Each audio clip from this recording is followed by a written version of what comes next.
नमस्कार दोस्तों, मैं जितेंद्र गढ़वा आज आपके साथ फिर से हाजिर हूँ भारतीय संविधान की नई क्लास को लेकर। और आज हम इसी राष्ट्रपति टॉपिक को आगे करेंगे, क्योंकि हम बात ही राष्ट्रपति टॉपिक पे कर रहे थे। आज राष्ट्रपति टॉपिक को आगे बढ़ाते हुए राष्ट्रपति टॉपिक में और क्या क्या बातें हैं उनको आज पढ़ेंगे। ठीक है, आज स्टार्ट कर रहे हैं राष्ट्रपति।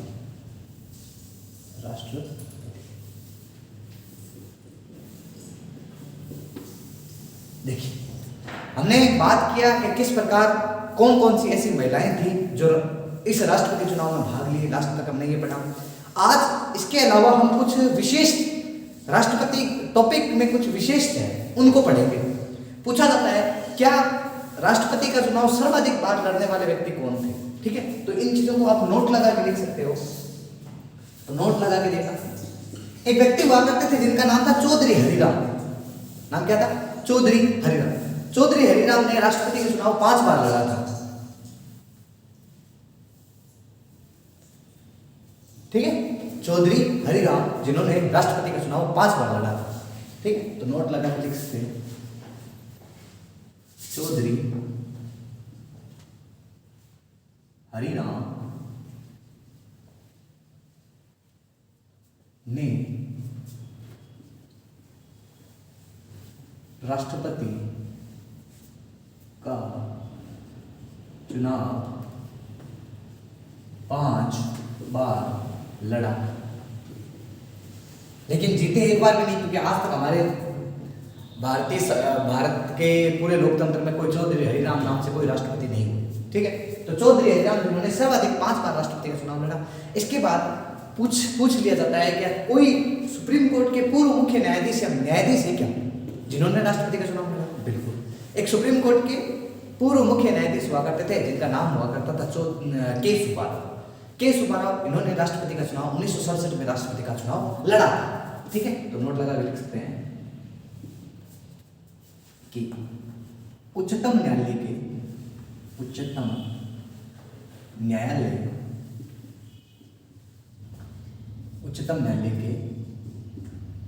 पूर्व मुख्य न्यायाधीश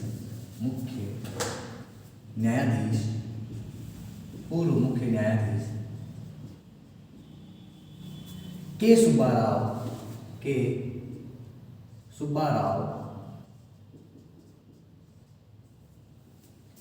ने 1967 में राष्ट्रपति का चुनाव लड़ा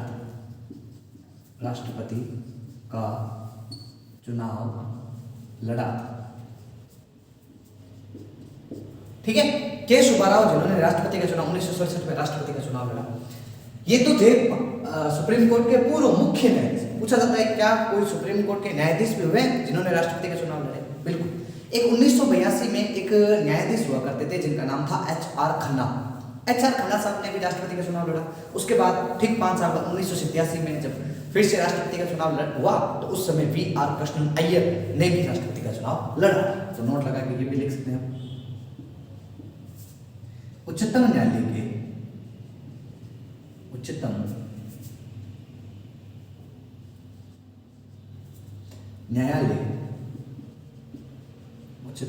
के 2 पूर्व न्यायाधीशों ने भी राष्ट्रपति का चुनाव लड़ा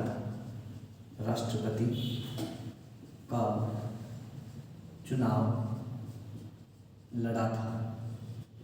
ठीक है, बात करें कौन कौन हुआ करते थे 2 पूर्व मुख्य न्यायाधीश, तो एक का नाम है जिन्होंने 1982 में राष्ट्रपति का चुनाव लड़ा, उनका नाम था HR खन्ना साहब ने। फिर इसके ठीक 5 साल बाद बारी आई 1987 में, तो 1987 में जिन्होंने चुनाव लड़ा उनका नाम था VR कृष्णन अय्यर।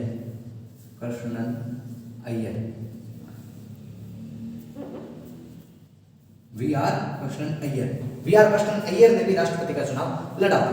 ये तो नॉर्मल बात है। इसके बाद और कुछ है क्या, और कोई विशेषता है इसमें राष्ट्रपति चुनाव में? देखिए, बिल्कुल, राष्ट्रपति चुनाव में और बात करें तो पूछ लिया जाता है क्या कोई पूर्व मुख्य निर्वाचन आयुक्त हुए हैं जिन्होंने राष्ट्रपति का चुनाव लड़ा है? बिल्कुल है, जिनका नाम हुआ करता था TN शेषन।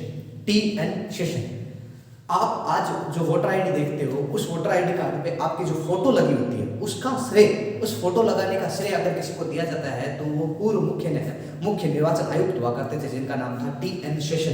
इन्हीं टी.एन. शेषन, क्योंकि गत वर्ष 1-2 साल पहले ही इनका निधन हुआ है, तो करंट इशू है, क्योंकि ये चीजें करंट की, जैसे राष्ट्रपति टॉपिक आ जाता है तो एक करंट बन जाता है, करंट अफेयर्स का हो जाता है, ठीक है। तो टी.एन. शेषन ने क्या किया था, 1997 में राष्ट्रपति का चुनाव लड़ा था, याद रखना, ठीक है।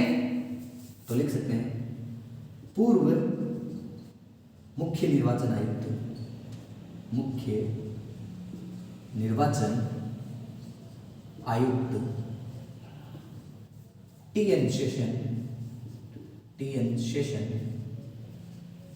ने 1997 में राष्ट्रपति का चुनाव लड़ा था, ठीक है। ये हुआ करते टी.एन. शेषन, जिन्होंने राष्ट्रपति का चुनाव लड़ा था। और विशेष की बात करें तो एक व्यक्ति थे जिनका नाम था जोगेंद्र सिंह, काका जोगेंद्र सिंह। काका जोगेंद्र सिंह, इन्हें धरती पकड़ के नाम से भी जाना जाता है, ठीक है। यानी इन्होंने कुल मिलाकर वार्ड पद से लेकर राष्ट्रपति तक का चुनाव लड़ा, लेकिन आज तक यानी कभी भी कोई भी राष्ट्रपति का चुनाव नहीं जीत पाए। तो लिख सकते हैं ये भी नोट लगा के कि काका जोगेंद्र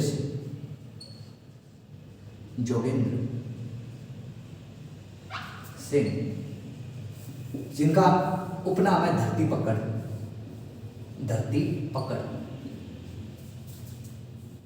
ने वार्ड पंच से राष्ट्रपति तक का चुनाव लड़ा, राष्ट्रपति तक का चुनाव लड़ा, परंतु कभी नहीं जीते, ठीक है।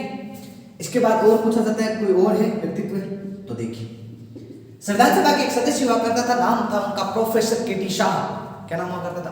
Professor K T. शाह। इन प्रोफेसर के.टी. शाह ने भी जब 1952 में पहली बार राष्ट्रपति का चुनाव हुआ, तो उस समय राजेंद्र प्रसाद के सामने जिन्होंने चुनाव लड़ा, उनका नाम था प्रोफेसर के.टी. शाह। तो ये भी नोट लगा लिख सकते हैं। संविधान सभा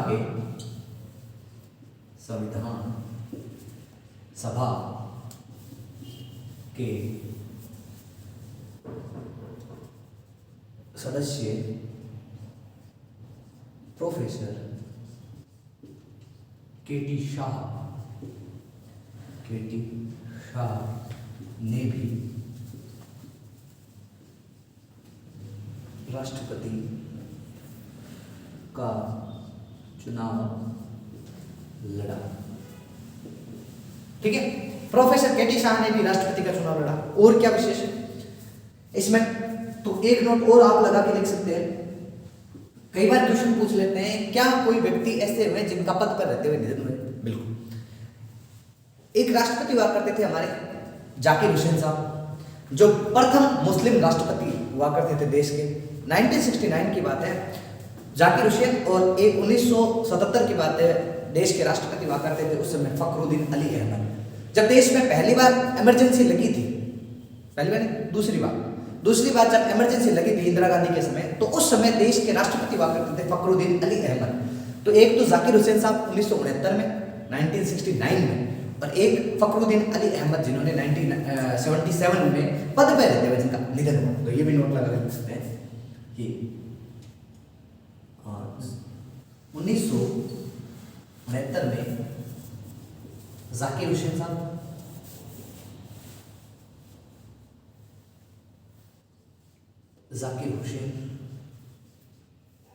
तथा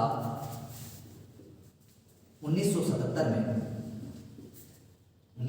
में फखरुद्दीन अली अहमद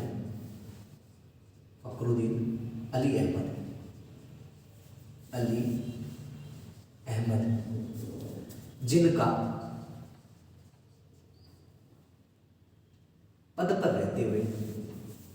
पद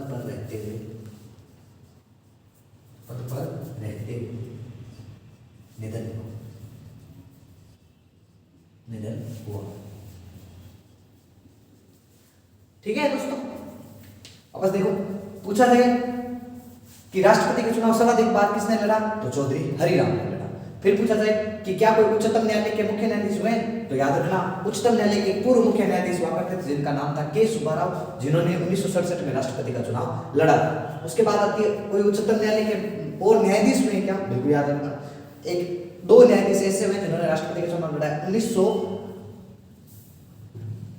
1982 में एच.आर. खन्ना, 1982 में एच.आर. खन्ना और 1987 में वी.आर. कृष्णन अय्यर, वी.आर. कृष्णन अय्यर ने भी राष्ट्रपति का चुनाव लड़ा था। ठीक है, फिर पूछा जाए कि कोई पूर्व मुख्य निर्वाचन आयुक्त हुए, तो याद रखना टी.एन. शेषन, टी.एन. शेषन नाम से एक व्यक्ति थे जो मैंने बताया था कि पूर्व मुख्य निर्वाचन आयुक्त थे, जिनकी देन उस अपने परिचय पत्र में फोटो उन्हीं की देन है, जिन्होंने भी राष्ट्रपति का चुनाव लड़ा था। फिर पूछ ले और क्या कुछ विशेष, तो याद रखना जोगेंद्र सिंह काका, जोगेंद्र सिंह जिन्हें धरती पकड़ के नाम से भी जाना जाता है, इन्होंने भी राष्ट्रपति का चुनाव लड़ा था, जो वार्ड 1 से लेकर राष्ट्रपति तक का चुनाव लड़े लेकिन आज तक नहीं जीते। उसके बाद पूछा जाए कोई विधानसभा के सदस्य रहे, तो याद रखना प्रोफेसर के.टी. शाह, इन्होंने 1992 में राष्ट्रपति के चुनाव में पहली बार भाग लिया था। लिख देना 1992 में, 1952 में, क्योंकि राजेंद्र प्रसाद के सामने की बात है। फिर कोई पद पर रहते हुए, कोई किसी दो व्यक्तियों का निधन हुआ है पद पर रहते हुए, एक का नाम है जाकिर हुसैन साहब और एक का नाम है फखरुद्दीन अली अहमद, फखरुद्दीन अली अहमद जिनका पद पर रहते हुए निधन हुआ है। ठीक है, आराम से दोस्तों स्क्रीनशॉट लेना चाहते हो स्क्रीनशॉट ले लीजिए, लिखना चाहते हैं आप लिख लीजिए आराम से।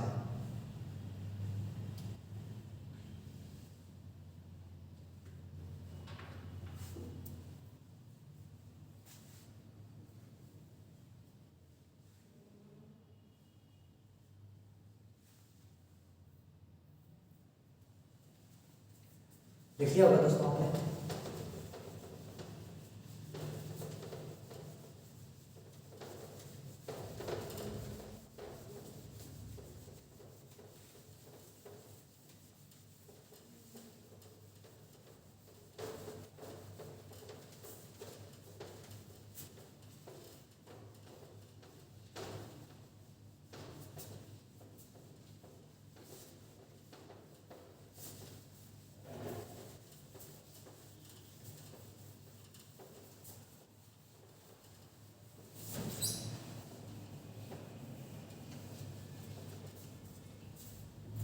ये हुई राष्ट्रपति के बारे में विशेष बातें। अब बात करते हैं आज जिस टॉपिक की ओर बढ़ रहे हैं उसका नाम है निर्वाचन विधि। निर्वाचन विधि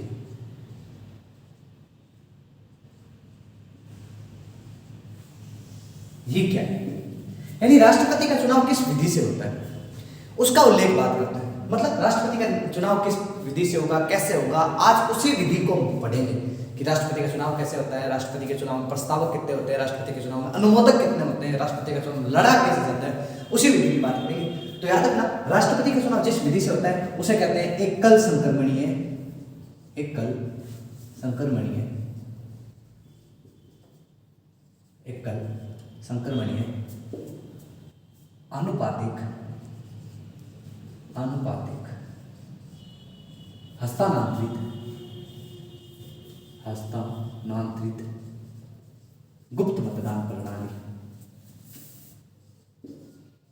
गुप्त मतदान प्रणाली, मतदान प्रणाली। बस इस प्रणाली को अच्छे से याद रखना है। क्या कहना चाहता है एकल संक्रमणीय आनुपातिक गुप्त मतदान प्रणाली, होता कैसे है राष्ट्रपति का चुनाव, आज इसी को बात करेंगे। देखो ये जो विधि है ना, इसके जो शब्द है वो बहुत ज्यादा इंपॉर्टेंट है कि गुप्त मतदान क्या है, एक तरीके से अनुपातिक क्या होता है, स्थानांतरित क्या होता है। इस विधि को आराम से समझेंगे ना तभी अपना काम। देखिए बात करते हैं एकल संक्रमणीय अनुपातिक गुप्त मतदान प्रणाली के बारे में। तो याद रखना कि एकल संक्रमणीय अनुपातिक गुप्त मतदान प्रणाली में गुप्त मतदान जैसे आए तो एक तरीके से सीक्रेटली, मतलब ऐसा नहीं है कि मैंने वोट दे दिया, हाँ मैंने इसको दिया इसको दिया इसको दिया, ये नहीं करेंगे आप क्या करोगे, जो आपने मत दिया अपने आप सीक्रेट रखें। ठीक है, इसका मतलब होता है गुप्त मतदान। उसके बाद आते हैं अनुपातिक। अनुपातिक का मतलब क्या है कि आपको जितने भी मत है, टोटल मत है, जितने भी टोटल मत है, टोटल वोट जितने भी हैं, अब उस टोटल वोट में क्या करोगे, बटे 2 करके +1 करोगे। ठीक है, कितने वोट हैं, टोटल वोट है, मान लो एक एग्जांपल के थ्रू बता रहा हूं कि मान लो आज के राष्ट्रपति के चुनाव में टोटल 1000 वोट है। 1000 वोट में बटे 2 कर दो +1 कर दो, मतलब कितने हो गए टोटल 501। तो यही एक निश्चित अनुपात है कि आपको निश्चित अनुपात में मत प्राप्त करने होंगे। ऐसा नहीं है कि जो ज्यादा वोट आ जाए उसकी जीत हो जाएगी, नहीं नहीं नहीं, आपको एक निश्चित अनुपात में मत प्राप्त करने होंगे, तभी आप जाकर आगे कुछ कर सकोगे। ठीक है, ये होगा अनुपात। हस्तांतरित क्या है, इस हस्तांतरित विधि को ही तो हमें पढ़ना है, इसी को पढ़ना है, संक्रमणशील हस्तांतरित एक क्या कहना चाहता है। ठीक है, तो आज इस विधि को हम अच्छे से पढ़ेंगे और ध्यान रखना, आराम से इस विधि को समझिए। ठीक है, आराम से समझना इस विधि को। ठीक है, देखिए मान लेते हैं क्या आज राष्ट्रपति के चुनाव में, राष्ट्रपति का चुनाव की उद्घोषणा निर्वाचन आयोग ने 324 के तहत होती है। राष्ट्रपति के चुनाव के बारे में उद्घोषणा जारी कर, अधिसूचना जारी करते हैं कि जो व्यक्ति राष्ट्रपति का चुनाव लड़ना चाहता है अपना अपना फॉर्म फिल कर दीजिए। ठीक है, मान लेते हैं 4 व्यक्ति थे, इन्होंने राष्ट्रपति का चुनाव लड़ा। देखो पहला व्यक्ति का नाम मान लो अशोक है, अशोक नाम से कोई व्यक्ति है जिन्होंने राष्ट्रपति का चुनाव लड़ा। ठीक है, एक फॉर्म अप्लाई किया अपना। इसके बाद अशोक के बाद एक व्यक्ति है जिसका नाम है, मान लें कोई भी व्यक्ति का नाम लेते हैं, जैसे उमेश ले लिया, उमेश नाम से कोई व्यक्ति है, इन्होंने राष्ट्रपति का चुनाव लड़ा। ठीक है, इसके बाद एक मान लेते हैं कि एग्जाम्पल के रूप में किसी का भी नाम ले लेते हैं, जैसे आप ऐसा करो कि नाम ले लो कमल, कमल नाम से कोई व्यक्ति है जिन्होंने राष्ट्रपति का चुनाव लड़ा। ठीक है, फिर एक मान लेते हैं कि व्यक्ति है जिसका नाम है दिनेश, इसने राष्ट्रपति का चुनाव लड़ा। ठीक है, तो ये 4 व्यक्ति ऐसे हैं जिन्होंने राष्ट्रपति का चुनाव लड़ा, फॉर्म फिल किया। बात करें, अब बात करते हैं कि राष्ट्रपति का चुनाव कैसे होगा। मान लेते हैं कि एक ए नाम का व्यक्ति, ए नाम ने किसी को नाम दे देते हैं, मान लिया कि एक मनोज नाम का व्यक्ति है, उसने राष्ट्रपति के चुनाव में पहले आया और इसने क्या किया, इस मनोज ने आते ही कहा कि पहली पसंद तो मेरी अशोक है, दूसरी पसंद मेरी उमेश है, तीसरी पसंद मेरी कमल है, चौथी पसंद मेरी दिनेश है। तो एक तरीके से इसने अपना पसंद बता दी। फिर एक कोई व्यक्ति है जिसका नाम है मान लो मुकेश नाम, मुकेश, इसने राष्ट्रपति के चुनाव में भाग लिया, यानी चुनाव देने आया। इसने कहा कि मेरी पहली पसंद तो उमेश है, दूसरी पसंद मेरी अशोक है, तीसरी पसंद मेरी दिनेश है, चौथी पसंद मेरी कमल है। ठीक है, ये इस तरह से किया। मान लेते हैं कोई दूसरा एक सांसद है जिनका नाम है मुनीराम नाम से कोई सांसद है, मान लेते हैं मुनीराम जी, मुनीराम। ठीक है, ये मुनीराम आए और इसने कहा कि पहली पसंद तो मेरी दिनेश है, दूसरी पसंद मेरी अशोक है, तीसरी पसंद मेरी उमेश है और चौथी पसंद मेरी कमल है। ठीक है, ये एक मान लेते हैं एक व्यक्ति आया जिसका नाम है गजेंद्र, गजेंद्र जी सांसद है हमारे। ठीक है, तो याद रखना, इन्होंने पहले बार आते ही कहा कि पहली पसंद तो मेरी कमल है और दूसरी पसंद मेरी अशोक है, तीसरी पसंद मेरी उमेश है और चौथी पसंद मेरी लास्ट में जो भी है ये हो। एक 5वां व्यक्ति आया जिसका नाम है, मान लेते हैं कि रेहान नाम से कोई व्यक्ति है, रेहान जी। ठीक है, इन्होंने आते ही कहा पहली पसंद तो मेरी उमेश है, फिर दूसरी पसंद मेरी अशोक है, तीसरी पसंद कह दिया कि मेरी कमल है और चौथी पसंद कह दिया लास्ट में जो दिनेश है उसको चौथी पसंद बताया। ठीक है, इसके बाद एक व्यक्ति आया, मान लो अमन। इस अमन ने आते ही पहले कहा कि पहली पसंद तो मेरी उमेश है भाई, दूसरी पसंद मेरी दिनेश है, बाकी मुझे कोई पसंद नहीं है। ठीक है, फिर एक व्यक्ति और आया, ठीक है, जिसका नाम मान लेते हैं कोई भी एक आदमी का नाम ले लेते हैं, जैसे एग्जाम्पल के रूप में आप समझ लो तनवीर नाम से कोई व्यक्ति है, तनवीर। इसने आते ही पहली पसंद बता दिया कि मुझे तो सिर्फ एक कमल पसंद है, बाकी मुझे कोई पसंद नहीं है। ठीक है, एक व्यक्ति और है जिसका नाम है अजय। अजय ने आके कहा कि भाई सीधी सी बात है, मेरी तो पहली पसंद उमेश है और दूसरी पसंद मेरी दिनेश है, बाकी मुझे कोई पसंद नहीं है। इस प्रकार क्या हुआ कि एक तरीके से अपनी अपनी पसंद निर्धारित करते कि पहली पसंद, दूसरी पसंद, तीसरी पसंद, चौथी पसंद। अब क्या हुआ, सबकी एक तरीके से वोटिंग गणना हुई इन चारों की, क्योंकि ये 4 एक राष्ट्रपति के चुनाव के लिए फॉर्म फिल किया इन चारों व्यक्तियों ने। ठीक है, अब मान लेते हैं क्या वोटों की संख्या कितनी थी, मैंने बताया वोटों की संख्या 1000। ठीक है, अब क्या किया कि चलिए ये तो भी वोटिंग। अब बात करते हैं कि चलो एक काम करते हैं कि राष्ट्रपति का चुनाव की गणना कर लेते हैं, गणना कर लेते हैं। तो एक तरीके से ये अशोक हो गया, ये उमेश हो गया, ये कमल हो गया और ये दिनेश हो गया। ठीक है, 1000 में से बात करते हैं कि किस प्रकार मत मिले। तो अशोक को मान लेते हैं कि 400 मत प्राप्त हुए। ठीक है, 300 मत प्राप्त हो गए उमेश को, कमल को प्राप्त हुए 100 और 200 मत प्राप्त हो गए दिनेश को। ठीक है, ऐसे तो टोटल 1000 हो गए। एक तरीके से देखा जाए तो अशोक की जीत हो गई है, लेकिन मैंने पहले बताया था कि आपको निश्चित अनुपात में मत प्राप्त करने होंगे, निश्चित अनुपात में मत प्राप्त करने में तभी आपकी जीत होगी। अब अशोक की नहीं। अब बात आती है हस्तांतरित। हस्तांतरित क्या कहता है कि जिस भी व्यक्ति के कम मत होते हैं उसके मत को दूसरे व्यक्ति के मतों में ट्रांसफर कर दिया जाएगा। ठीक है, तो देखिए जैसे अब देखो सबसे कम किसके मत है कि कमल के सबसे कम मत है 100। अब देखा जाएगा कि कमल के ऐसे कितने व्यक्ति थे जो दूसरी पसंद इन तीनों में से किसी एक को बताते हैं। तो बात करते हैं, देखो कमल के मान लो 100 मत थे, उसमें से लगभग 50 लोगों ने अशोक को और 50 लोगों ने दिनेश को पहली पसंद बताया। ठीक है, फिर मतगणना हुई कि अशोक, उमेश, कमल तो बाहर हो गया, दिनेश। ठीक है, अशोक के हो गए 450, उमेश के हो गए 300 मत और फिर बात करें तो दिनेश के हो गए 250 मत। ठीक है, इस प्रकार का। अब कहा गया कि सबसे कम मत किसके, कि सबसे कम मत तो दिनेश के हैं, दिनेश को कर दो आउट, दिनेश को बाहर कर दो। अब पूछा जाएगा कि ये तो सेकंड प्रेफरेंस होगी भाई, दूसरी पसंद होगी। अब बात आएगी तीसरी पसंद के बारे में। ठीक है, पूछा जाएगा कि दिनेश के ऐसे कितने वोटर हैं जिन्होंने उमेश को या फिर अशोक को अपने मत दिए। ठीक है, अशोक को अपने मत दिए। तो मान लिया कि लगभग 150 लोगों ने पहली पसंद अशोक को बताई और लगभग 100 लोगों ने पहली पसंद उमेश को बताई। अब जब वापस मतगणना होगी तो अशोक और उमेश की बारी आएगी। अशोक के मत हो गए 550 और उमेश के मत हुए 400। ये लो भाई, आज से एक तरीके से इस विधि के हिसाब से अशोक महर्षि हमारे क्या हुए, अशोक महर्षि हो गए राष्ट्रपति। क्या बन चुके हैं, राष्ट्रपति बन चुके हैं। ठीक है अशोक जी, पार्टी के लिए तैयार रहे, जो भी है अशोक के नाम से याद रहे कि वो राष्ट्रपति बन चुके हैं। ठीक है, ये विधि होती है निर्वाचन विधि, यानी एकल संक्रमणीय आनुपातिक गुप्त मतदान प्रणाली विधि होती है। ठीक है, याद रखना। ऐसे प्रेफरेंस दी जाती है अपनी अपनी कि पहले किसको पसंद बनाना है, दूसरे किसको पसंद बताना है, तीसरी, चौथी। ठीक है, ऐसे पसंद बता दी, उसके बाद टोटल वोटों को काउंटिंग होगी, टोटल वोटों की काउंटिंग हुई तो पहली पसंद में तो पहली बार में तो किसी को नहीं हुआ, दूसरी बार में भी नहीं हुआ, तीसरी बार जाते जाते एक तरीके से अशोक देश के राष्ट्रपति बन चुके हैं। ठीक है, अशोक देश के राष्ट्रपति हो चुके हैं, याद रखना। ठीक है, यही विधि आती है एकल संक्रमणीय आनुपातिक गुप्त मतदान प्रणाली। इस बोर्ड में जो लिखा है उसको एग्जैक्ट आप आराम से कॉपी में नोट डाउन कर लीजिए।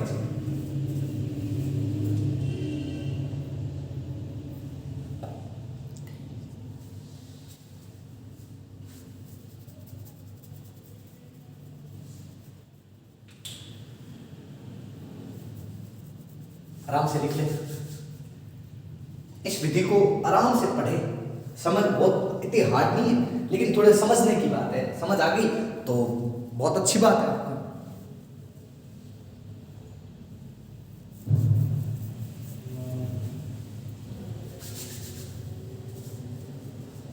ओके दोस्तों, इस विधि को आराम से इस मेथड को कॉपी में खुद करके देखिए।